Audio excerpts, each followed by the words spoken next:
আসসালামু আলাইকুম ওরহমতুল্লাহি ওয়াবারকাতুহ।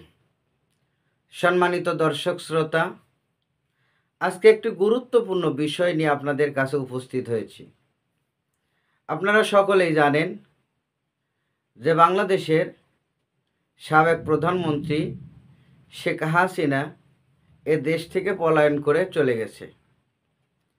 পলায়ন করেছে এর কারণ হলো বাংলাদেশের ছাত্র জনতার তোপের মুখে পড়ে অবশেষে তাকে পদত্যাগ করতে হলো।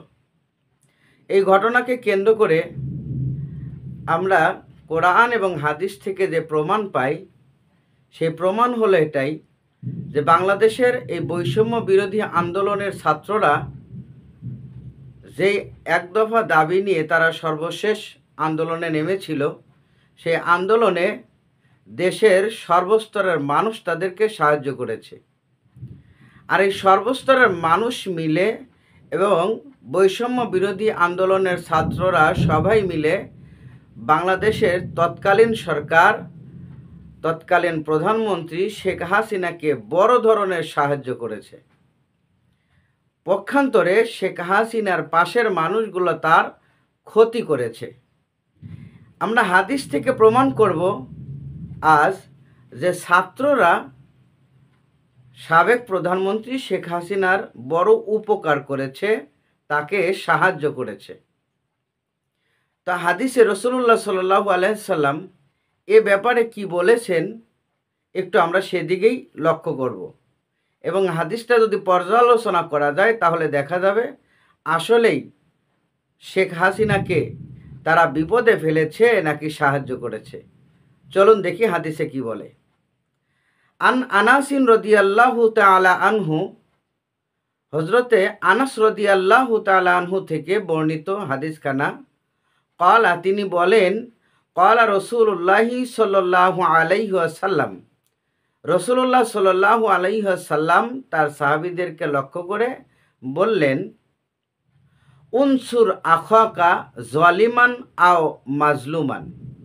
আল্লাহ রসুল বলেন, তুমি তোমার মুসলমান ভাইকে সাহায্য করো যদি সে জালিম হয় অথবা মাজলুম হয়। অর্থাৎ যদি কোনো মাজলুম তোমার ভাই থাকে, অত্যাচারিত কোনো ভাই থাকে, তাকে তুমি সাহায্য করো।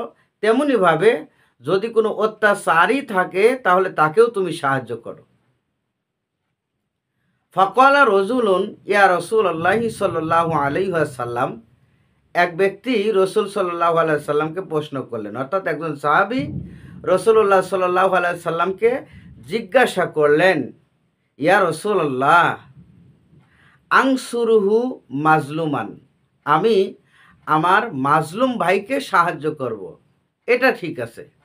অত্যাচারিত ব্যক্তির পাশে দাঁড়াবো, মাজলুমের পাশে দাঁড়াবো, তার কষ্টের কথা শুনবো, তাকে সাহায্য করব, এটা সম্পূর্ণ ঠিক আছে। ফা কাইফা আংসুরুহু জালিমান, কিন্তু আমি কি করে একজন জালিমকে সাহায্য করতে পারি?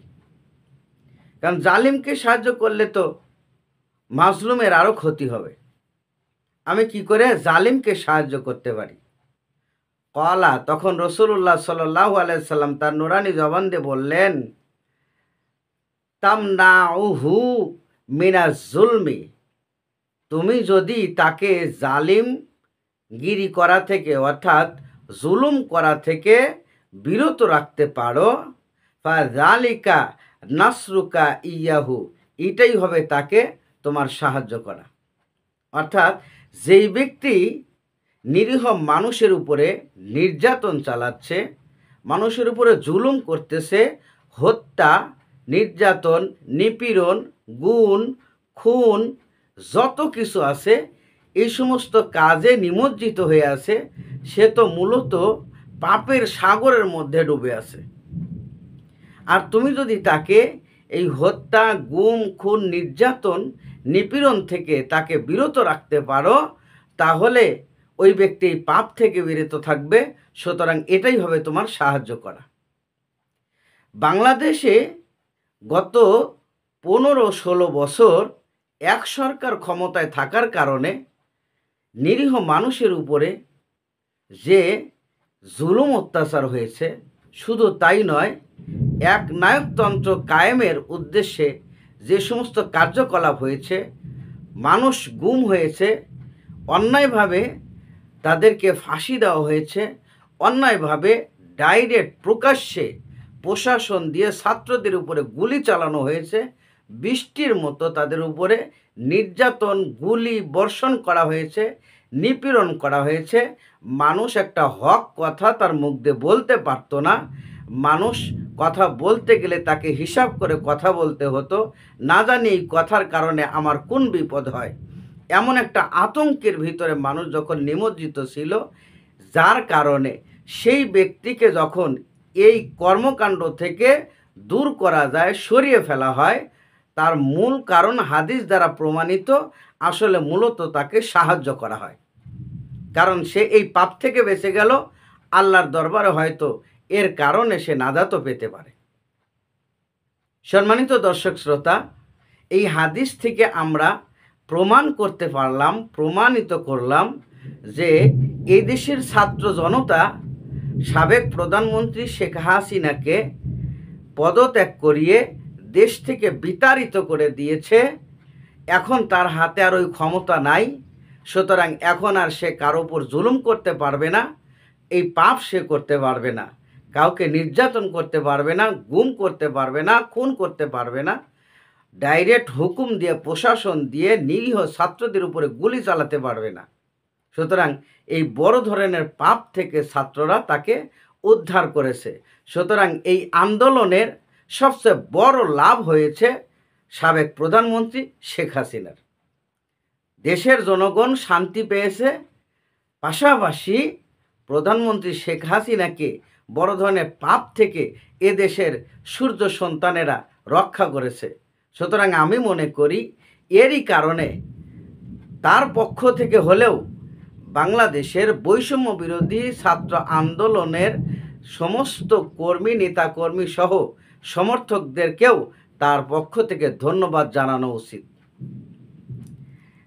সম্মানিত দর্শক শ্রোতা, আল্লাহ পাক আমাদেরকে হাদিস কোরআন বুঝে আমাদের জীবন পরিচালনা করার তৌফিক দান করুন এবং সকল প্রকার অত্যাচার, নির্যাতন থেকে হেফাজত করুন। আমিন। ওয়া আখির দাওয়ানা আনিল হামদুলিল্লাহি রাব্বিল আলামিন। আসসালামু আলাইকুম ওয়া রাহমাতুল্লাহি ওয়া বারাকাতুহু।